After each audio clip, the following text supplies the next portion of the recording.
कबूतरों के साथ एलईडी लाइट लगाकर उड़ाने वाले 2 अफराद भारतीय पुलिस ने गिरफ्तार कर लिए।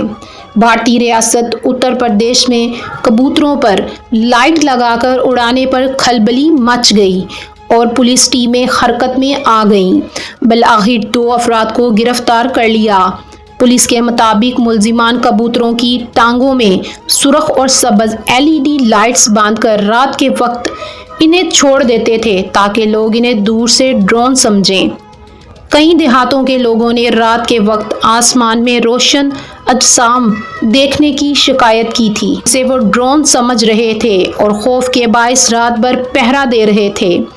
तहकीकात के दौरान पुलिस ने मुलजिमान के कब्जे से 2 कबूतर, 1 पिंजरा और सुर्खो सब्ज एलईडी लाइट्स बरामद की। उन्होंने एतराफ़ किया कि वो ये लाइट्स कबूतरों की टांगों से बांधकर छोड़ते थे ताकि लोग इन्हें ड्रोन समझे। पुलिस ने मुलजिमान के खिलाफ मुकदमा दर्ज कर लिया, जबकि इंतज़ामिया की जानिब से मुलजिमान को गिरफ्तार करने वाली पुलिस टीम को 20,000 रुपये इनाम भी दिया है।